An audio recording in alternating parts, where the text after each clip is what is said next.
Bienvenue à InfoSoir, voici les titres. Un programme d'accompagnement agricole est lancé dans la région de Qalat Srarna. L'objectif est de développer la culture de l'olivier. Il s'agit d'augmenter les rendements et d'améliorer la qualité du produit.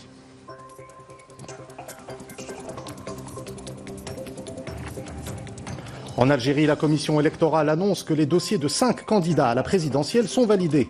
Le scrutin est prévu le 12 décembre prochain, malgré la forte opposition du mouvement de contestation qui rejette la tenue de cette élection.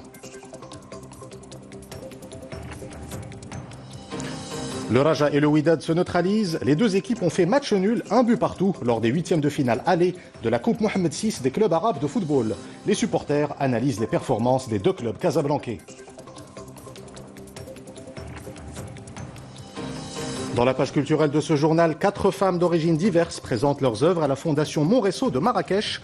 Une exposition d'art contemporain sur l'expression de soi à partir des détails du quotidien, des objets ou du langage. Madame, Monsieur, bonsoir. Nous débutons cette édition par les pluies enregistrées dans plusieurs régions du pays. C'est le cas notamment à Tanger, comme vous pouvez le voir sur ces images. Il a plu également à Chaouen, Tétouan et L'Arèche. De fortes précipitations ont également été enregistrées à Oujda et Sidi Slimane. Et la direction de la météorologie nationale annonce pour demain un temps nuageux dans le nord du pays et sur la façade atlantique. Ailleurs, le ciel sera clair, à peu nuageux. La mer sera agitée en Méditerranée et fortement agitée entre Tanger et Tantane. Le retour des pluies était très attendu par les agriculteurs, comme dans la région de Qalat Srarna, connue notamment pour la culture de l'olivier.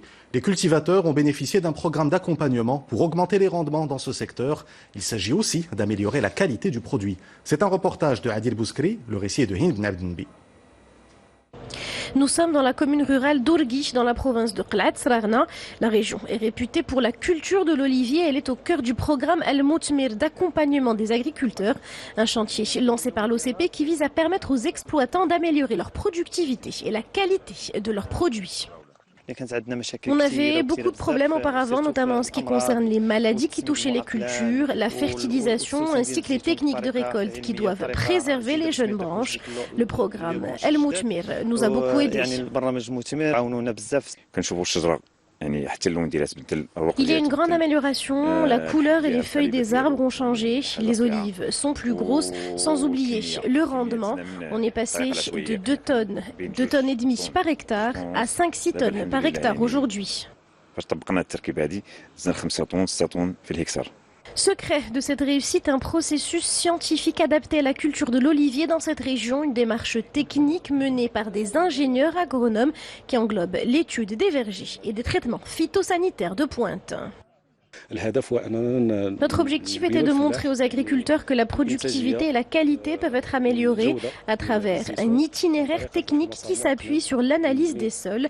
C'est un chantier que nous avons lancé en 2018.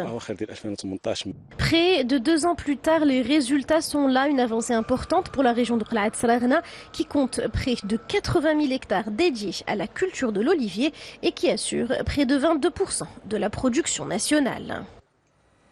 Cette initiative solidaire à présent dans la région de l'Haouz, une caravane médicale s'est rendue au Douar Tishka et un groupe de médecins marocains et belges propose des consultations gratuites aux habitants des zones rurales. Près de 800 personnes ont bénéficié de cette action. C'est un reportage de Isa Sharqi et Mohamed Chahima. Nous sommes à Douar Tishka Imouzer, une localité de la région d'Al-Haouz. C'est ici à 1800 mètres d'altitude que cette caravane médicale a fait escale pour fournir aux habitants une visite médicale complète. L'occasion pour les bénéficiaires de découvrir qu'ils souffraient de certaines pathologies et pouvoir ainsi les traiter. L'idée étant de venir ici pour aider et participer à la première ligne de soins, de traitement. Point de vue pathologie, oui, ce qu'on a vu beaucoup et ça nous a surpris, c'est le nombre de goitres, de problèmes ophtalmologiques non résolus, non traités, inconnus des patients. On s'est rendu compte aussi qu'ils étaient inquiets pour leur santé, ce qui est normal, tout le monde se tracasse pour sa santé. Et nous avons des médecins qui ont rejoint l'association et qui ont dit « nous voulons bien venir dans le village rencontrer les personnes et apporter aussi un soutien santé ». Un projet pour le développement durable et la santé de ces riverains auquel participent 9 médecins marocains et belges. Durant plusieurs jours, les prestations médicales ont été prodiguées à plus de 800 personnes, essentiellement des femmes et des enfants. Je tiens à remercier ces personnes qui nous ont auscultés et fourni des médicaments à nous comme à nos enfants. Ils ont passé une visite médicale aux gens, ils leur ont donné des médicaments. Ils ont fait du mieux qu'ils pouvaient pour nous aider et nous les remercions pour cela.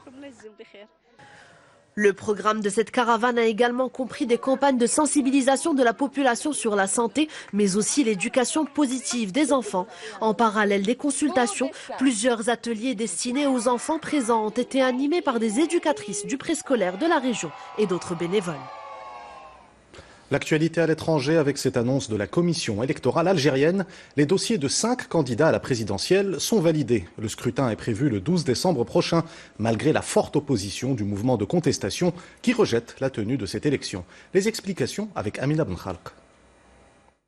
C'est à l'issue de cette réunion que l'autorité électorale algérienne révèle que 5 candidats sur 23 sont retenus pour la présidentielle. 2 d'entre eux, Ali Benflis et Abdelmjid Tebboune, ont été premiers ministres sous Abdelaziz Bouteflika. Les 3 autres candidats, Azdine Mihoubi, Abdelkader Bengrina et Abdelaziz Blaïd, sont connus pour être de grands soutiens du président, forcé à la démission le 3 avril dernier. La révélation de ces profils est loin d'apaiser le mouvement de contestation qui rejette les élections du 12 décembre. Un scrutin illégitime car organisé selon les manifestants par les symboles de l'ancien régime. C'est d'ailleurs l'un des grands reproches faits au général Ahmed Gaïd Salah lors du 37e vendredi consécutif de protestation. Une journée marquée par des rassemblements monstres de milliers de personnes dans la capitale. Surtout qu'elle a coïncidé avec le 65e anniversaire du déclenchement de la guerre d'indépendance. La contestation se poursuit également en Irak. 1 mois après le début du mouvement, les protestataires lancent désormais une campagne de désobéissance civile, tandis que les enseignants et les fonctionnaires sont en grève. Les manifestants réclament le départ de la classe politique. Depuis le début des rassemblements, il y a 1 mois, plus de 250 personnes ont été tuées lors d'affrontements avec les forces de l'ordre. Un nouveau coup dur pour l'armée malienne. 2 soldats ont été tués par un engin explosif dans le centre du pays. Ces nouvelles pertes interviennent au lendemain de la mort de 49 soldats maliens suite à une attaque terroriste dans l'est du pays, près de la frontière avec le Niger. Et dans le nord du Mali, un soldat français a également été tué hier par un engin explosif. Retour au Maroc avec ce litige immobilier à Mohammedia. Les membres d'une amicale immobilière dénoncent les retards de livraison de plus de 400 appartements. Ils ont organisé un sit-in pour exprimer leur colère. De son côté, le bureau de l'amicale affirme que le projet est en cours de réalisation. Les explications dans ce reportage de Othman Mawadi', le récit est de Oussama Al-Baqali.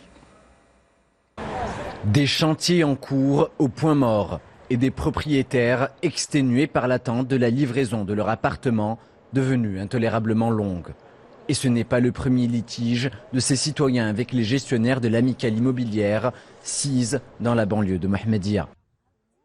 Nous étions là en mai dernier pour protester devant les caméras de 2M et le vice-président de l'amicale avait promis de livrer le projet en juin. Depuis 2014, je suis locataire et je continue à louer depuis 2017. On change d'appartement comme ça à chaque fois. On sait plus moi et mes enfants. Moi j'ai 3 enfants. Je sais plus quoi en faire. J'attends mon appartement.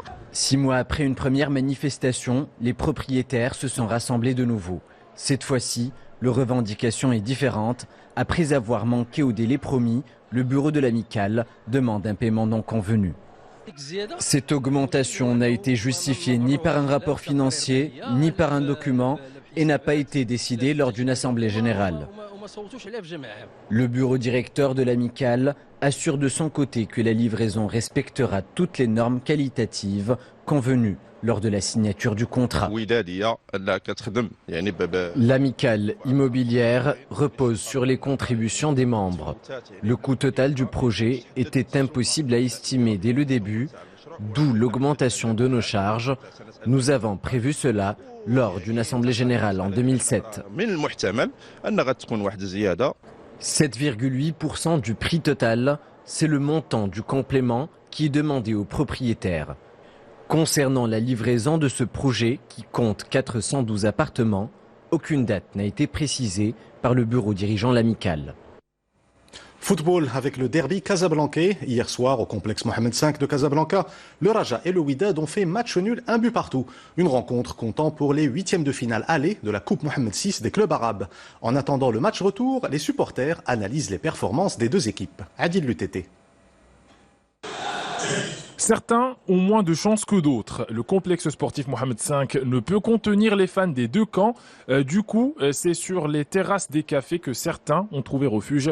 Les frères ennemis s'adonnent à un duel équilibré. Le WAC a pris les devants en première mi-temps. Le Raja a absorbé la ferveur de son adversaire dans la seconde. Les deux formations se quittent dos à dos. C'est un bon résultat. Le Wydad a dominé en première mi-temps, le Raja dans la seconde. On attend le match retour. C'était un match équilibré. Chaque équipe a dominé pendant une période. Une chose est claire, l'ambiance était tout autre dans le stade. Des tifos et un duel sur les gradins à en mettre plein la vue, de quoi satisfaire le public présent sur place. C'est la première fois que je vois ça dans ma vie. C'est un derby grandiose qui n'a rien à envier au derby anglais.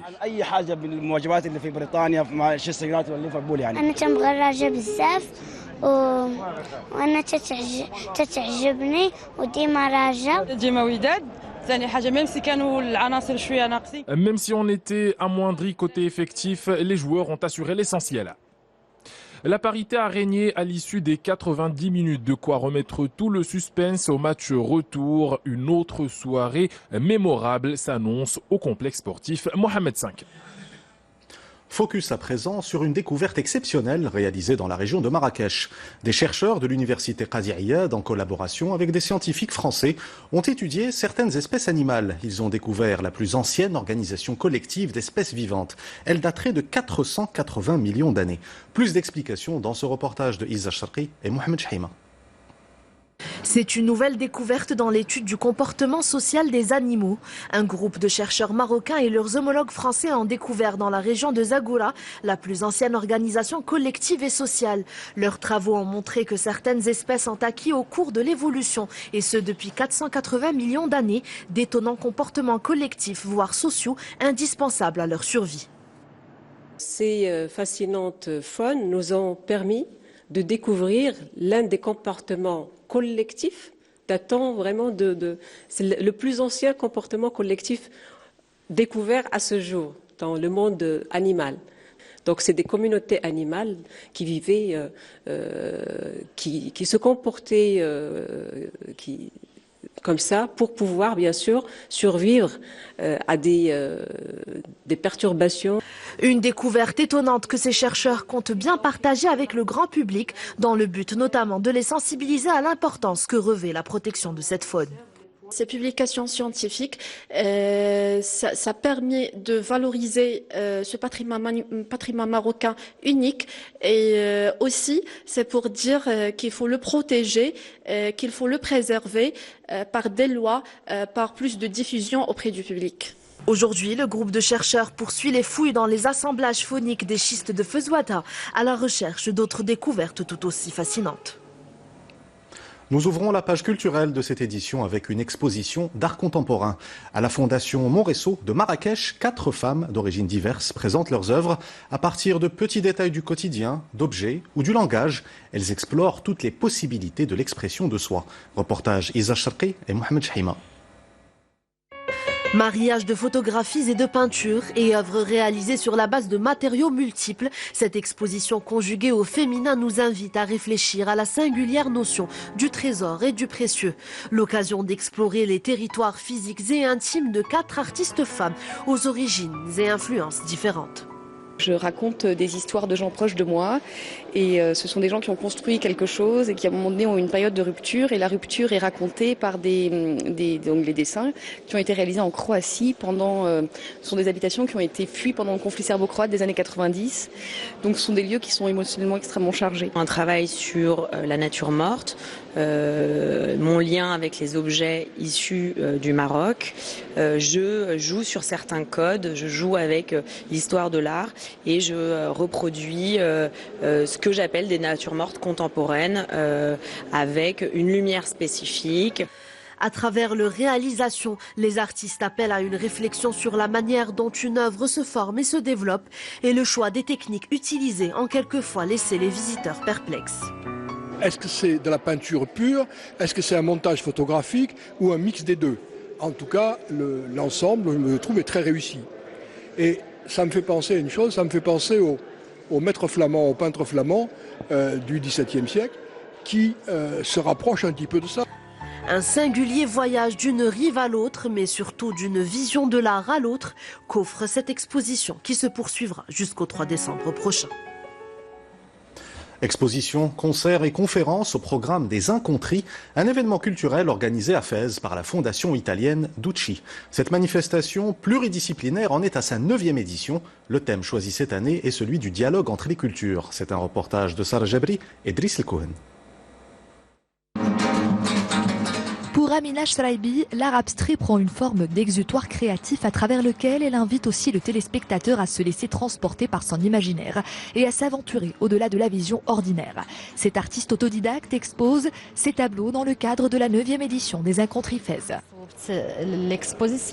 Après des années d'expérience dans le figuratif, je me suis convertie à l'art abstrait, car ce dernier me donne une liberté d'expression plus large pour extérioriser toutes mes émotions.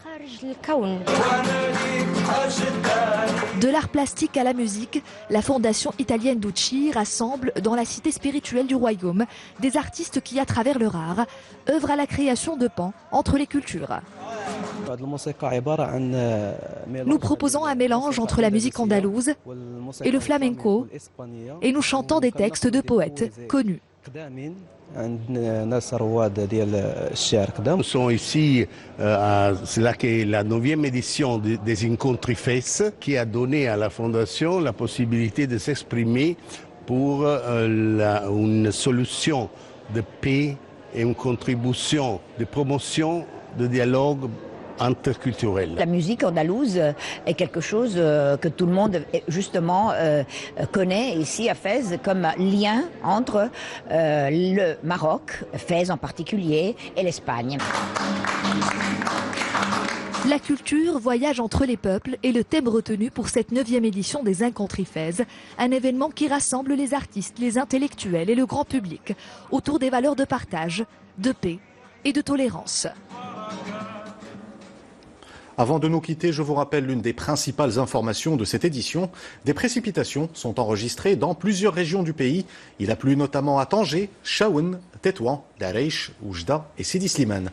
Et la direction de la météorologie nationale annonce pour demain un temps nuageux dans le nord du pays et sur la façade atlantique. C'est la fin de cette édition. Vous retrouvez tout à l'heure Hicham Rarfaoui pour Al Masaïa et demain Ihsan Benbel pour Info Soir. Excellente soirée sur 2M.